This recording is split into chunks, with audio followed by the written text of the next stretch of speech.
In this video, a legacy automotive industry expert recognizes and explains why traditional automotive manufacturers are completely and utterly fine. I'm just kidding, they're not at all. The irony, of course, is that the very companies who decades ago disrupted the way things were done in the automotive industry are now going to be victims of a new disruption led by the big brain engineers of Tesla, who are running circles around the old school mindset, embarrassing the entire legacy automotive industry and showing them how it's done. The most stunning thing of all is to learn from this expert that he's having conversations today in 2022 with people, senior people in this industry who are still completely in denial. They don't even see a threat. I just don't have words. This will be one very insightful video. And before we get into it, if you want to instantly unlock over 100 exclusive videos, plus my 10-year Tesla stock price targets and loads of other perks, including optional access to my Tesla valuation model, join our growing community of thousands of supporters on Patreon with the link in the pinned comment. You can also pick up some Tesla, Elon, and investment-themed merch in the merch store.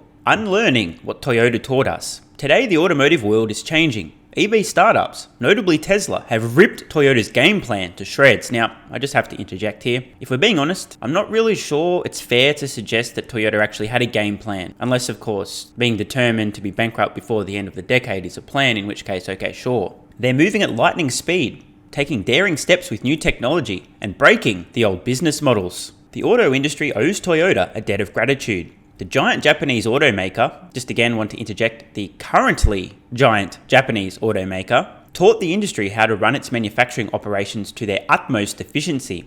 It set the industry's standard for product development, and it showed that corporate strategy should be measured in decades, not quarters. It took the rest of the automotive industry nearly 30 years to accept, learn, and finally adopt what Toyota was doing. Now, let's just take a moment here. These are reasonable comments, and it's worth taking some time to consider the implications. Does this look like a fast-moving industry?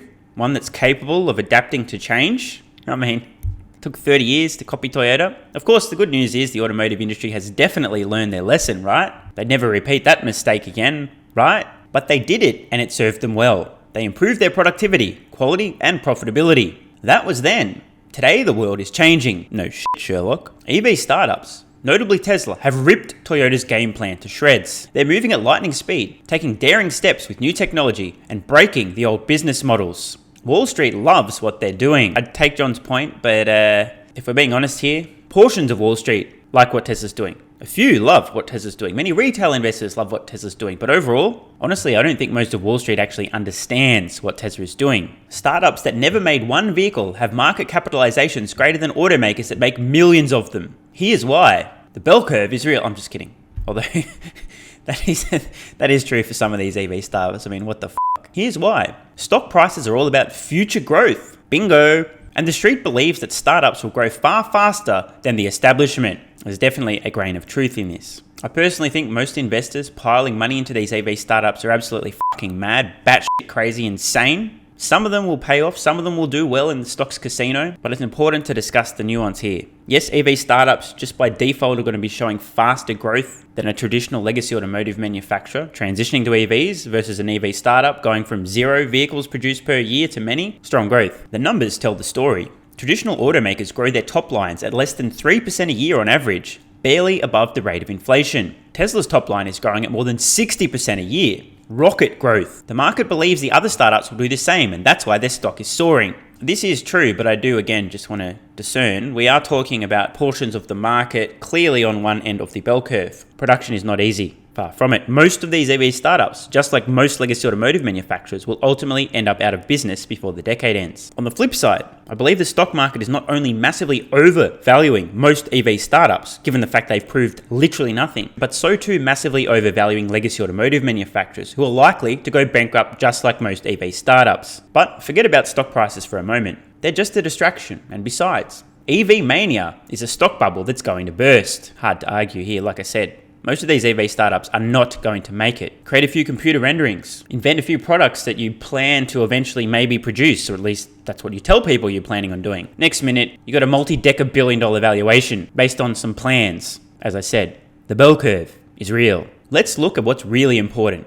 How come the startups can move so fast? Or, to put it another way, why do the traditional automakers move so slowly? One reason the old-time players move slowly is because they copied Toyota's product development process. As Dr. Jeffrey Leiker explained in his book, The Toyota Product Development System, let me know in the comments below if literally anyone has read that book. And if so, do you recommend it? Toyota freezes the specifications of a vehicle a year before job one. And then it typically doesn't make design changes until 2 years after the start of production. Under the Toyota doctrine, design changes introduce variability, and variability leads to quality problems. So by freezing the specs, Toyota and its suppliers have the time to get their manufacturing operations to 6 Sigma quality. In other words, very few mistakes, very few inconsistencies. And this is true. If your sole focus is quality control, sure, making the exact same fucking product for multiple years is a great strategy. If your plan is to compete in a rapidly evolving, highly competitive business and not go bankrupt while doing so, maybe doesn't end so well. Not Tesla. It doesn't freeze specs, just the opposite. It makes design changes on the fly. And it mainly makes those changes, this is a key point, to take cost out of its cars. Nail on the fucking head. For those who don't know, Tesla is literally constantly improving, upgrading, and refining their products. Despite what the morons at Moody's might suggest, the Model 3, which was originally released in 2017, immediately began improving. Tesla didn't rename it the Model 3 version 2.0, 3.0, 4. No. It's just the fucking Model 3. But constantly throughout that process, they've been improving the vehicle, adding features and functionality, things a consumer will notice. In addition to that, from a manufacturing point of view, they've also been improving, and as John points out, removing costs. So let me ask you a question. How does a company with a bunch of petrified products that do not change compete with a company who's constantly changing and improving their products? Answer, they don't. They end up going out of business. Tesla's electronic architecture is a prime example. The architecture in the Model X worked just fine, but 2 years after it came out, the Model 3 debuted with an entirely new architecture. Other automakers would never do this. This is a fair point. Once they're done designing a new architecture, they won't touch it again for a decade. They know you can't make changes like that. Again, this is a great point. These dinosaurs are stuck in their ways. They're scared of change. Tesla operates like no other automotive manufacturer on the planet. Maybe some of you folks watching have heard the expression, if you're not growing, you're dying. I think the same is true in terms of automotive companies. If you're not growing and evolving and constantly improving, if you're just static, you're not staying still, you're actually in decline, you're decaying, you're dying. And we're starting to see this now. The same is true of people. Most people finish high school, typical person, maybe they study at university, get a good job, be an obedient little sheeple, work for somebody else, great. They stop learning, they stop improving, they stop growing, except maybe in waist circumference. Then there's a few people who continue to self-educate, to go to courses, seminars, to read books, to educate themselves, to try things, to gain experience, wisdom, and so on. Fast forward a few decades, and the gaping chasm between where these people are in terms of their development as a human, their earning potential, their refinement in terms of personality, I could just keep going on and on and on. It's just so enormous, it seems unbridgeable. We're seeing the same example here in business. But here's the kicker. Tesla chopped out more than $300 in cost with that new electronic architecture. In an industry that fights over fractions of a penny, that's a staggering cost reduction. And then only 2 years later, along comes Model Y. Just a Model 3 with a new top hat, right?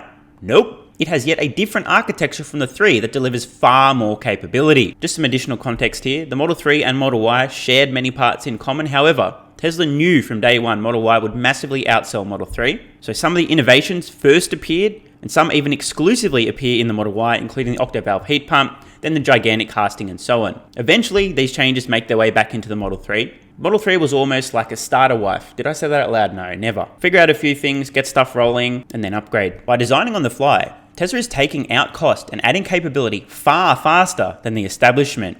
That is a massive understatement. It's key to Tesla's profitability and its ability to dominate the EV segment. Another important point, Tesla validates those design changes using digital models so they can be implemented right away, not years down the road. Again, very important point. Maybe you guys and girls can picture in your mind the legacy automotive manufacturer. It's like a person wading through a pool of molasses. Meanwhile, Tesla's just sprinting by them. The same goes for the structure of the car. Traditional automakers pretty much develop a new platform, give it a facelift 4 years after job 1, and retire it 4 years after that. Not Tesla. It's making major changes to the structure of the Model 3 and Y by replacing dozens of stampings with large castings. One in the front and one in the rear. I think I watched an adult film once with that title. Anyway, tooling costs drop, assembly time drops, and Elon Musk can sleep soundly on the factory floor, knowing the establishment will never follow suit. Because, in the old mindset, you can't do that. This again, great point. Something to really underscore. What Tesla does is too risky, too scary, too dangerous, too different, too outside the box. None of the established legacy automotive manufacturers would even try. hence they're not. Hence they won't be in business before the decade's over. Critics point to Tesla's quality problems and say traditional automakers should stick with the tried and true. Valid point. Tesla is lucky its fawning customers are quite forgiving of its quality problems. Now, just want to jump in here. There's definitely a grain of truth in this, but this is also one of the hangovers from the legacy automotive mindset. Most customers, not everybody, but most customers don't give a flying fuck about the size of the panel gaps, a little bit of paint. No one gives a fuck. If the car's safe, performs excellently, the features and functionality are great, you've got features like autopilot, you've got over-the-air updates, these kind of things to most consumers actually matter a lot more than having woolly mammoth pubes in the stitching of the seats, unicorn tears in the wiper fluid, or gaps in the panels that you couldn't even fit a micro penis through. And again, I want to be clear, there are some consumers that really care about this stuff, but they are not the majority of consumers. Hence, Tesla's insane sales, wait times, totally dominating every category with every product they release. Product sales are what matters, and Tesla's clearly delivering the goods. Now, don't get me wrong, in a perfect world, Tesla would nail absolutely everything, but I think a major mistake that most automotive manufacturers make, and in fact, most retail investors too, when they look at Tesla, that doesn't make any sense. They look at the basic shit. Yeah, panel gaps, paint, fit and finish. Instead of seeing the stunning innovations Tesla are bringing to customers, the sheer amount of joy people experience owning and driving a Tesla product. Believe it or not, Tesla actually know what the they're doing. Let's nail the important shit first, like driving costs down, figuring out how to manufacture these things efficiently, great features and functionality, and yeah, sure, eventually we'll bring the quality of our products up in terms of fit and finish. Some people just focus on the wrong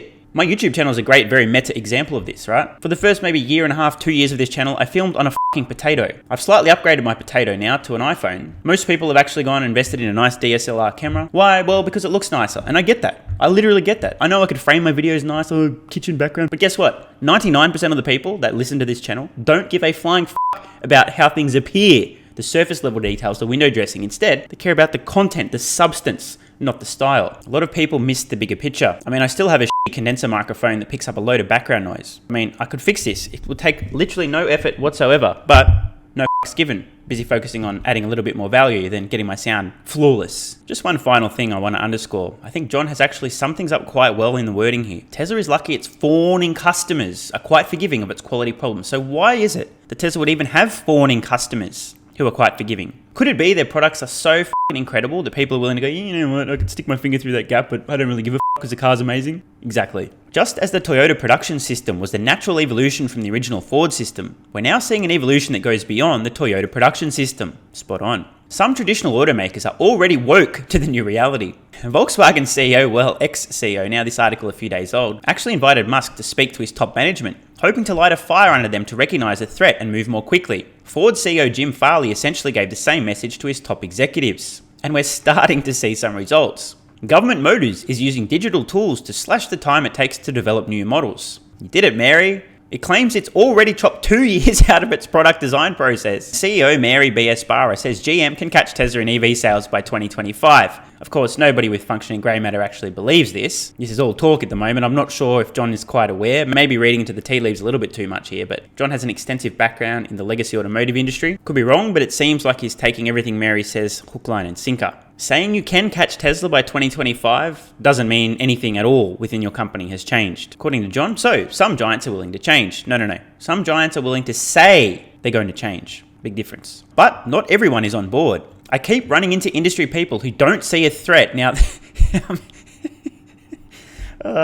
he's right. I mean, again, this guy's an automotive industry expert, decades of experience, right? He knows everybody. The fact that he's running into industry people that don't recognize the threat from Tesla, that is literally the point. I keep saying, there are multiple captains of multiple Titanics, legacy automotive CEOs, steering their ship directly towards an iceberg without even recognizing the threat that it represents. Oh, that's fine. It's just a little bit of ice. Yeah, don't worry about that. We'll be fine. Just go straight over it. Or any need to change the way they do things. They believe the startups don't know what they're doing and are bound to fail. I think they're in denial. I think John's right. And it's kind of funny to me because all the arguments I hear in favor of clinging to the old way of doing things are exactly the same one I heard decades ago when it was the Toyota production system that was disrupting the industry. I found this article incredibly insightful. John McElroy has decades of experience in the automotive industry. He really understands the old world. And for him to be recognizing the huge disruption that's taking place, and not only the disruption led by Tesla, in fact, pretty much exclusively Tesla, but to recognize the static mindset of these companies. The fact that they won't even be willing to attempt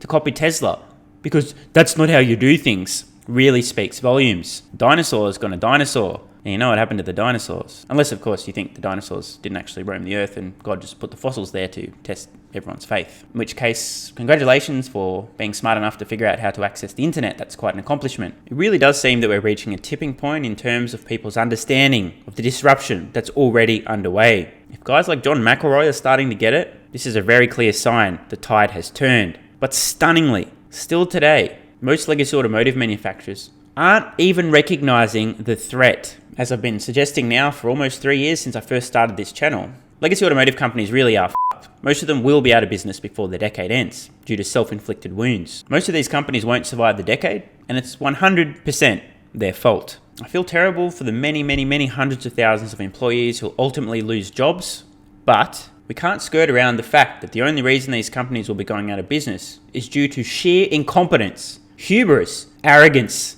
and idiocy. The writing's been on the wall that these companies have been so naive and blind, they haven't taken any action to avoid their inevitable demise. And now we just wait and watch things play out. The most stunning thing of all is I'm quite confident these companies will never feel culpable. Well, it's not our fault. How could anyone have possibly have known that this company Tesla would disrupt the whole automotive industry and start selling 10, 15, 20 million electric vehicles per year, printing billions of dollars, making more money than anyone in the traditional automotive industry has ever made per vehicle sold? How could we possibly have known their business strategy, their capital efficiency, their big brain engineers? How could we possibly have known this was a threat? It's not our fault. Don't blame us. In closing, rest in peace, legacy automotive manufacturers. You have no one to blame but yourselves. And don't forget, if you guys would like to support the channel, you can do so by joining Patreon with the card in the corner or the link in the pinned comment. You'll instantly unlock over 100 exclusive videos on loads of topics, plus up-to-date access to my Tesla stock price targets out over the next decade. And on this topic of legacy automotive manufacturers, I recently posted a video roasting the out of Toyota for some of their idiotic recent comments about Tesla, electric vehicles, and their uncertainty about consumer demand. Absolute morons. So, see you over on Patreon. I'm Stephen Mark Ryan. This is Solving the Money Problem, and I love you all. Hey guys, thanks for watching. If you want to support the channel and instantly unlock over 100 exclusive videos, plus my 10-year Tesla stock price targets and loads of other perks, including optional access to my Tesla valuation model, join our growing community of thousands of supporters on Patreon with the link in the pinned comment. You can also pick up some Tesla, Elon, and investment-themed merch in the merch store. And if you're still watching, you're awesome. Please let me know your thoughts on today's video in the comments below, and click the card on screen now to watch the next video.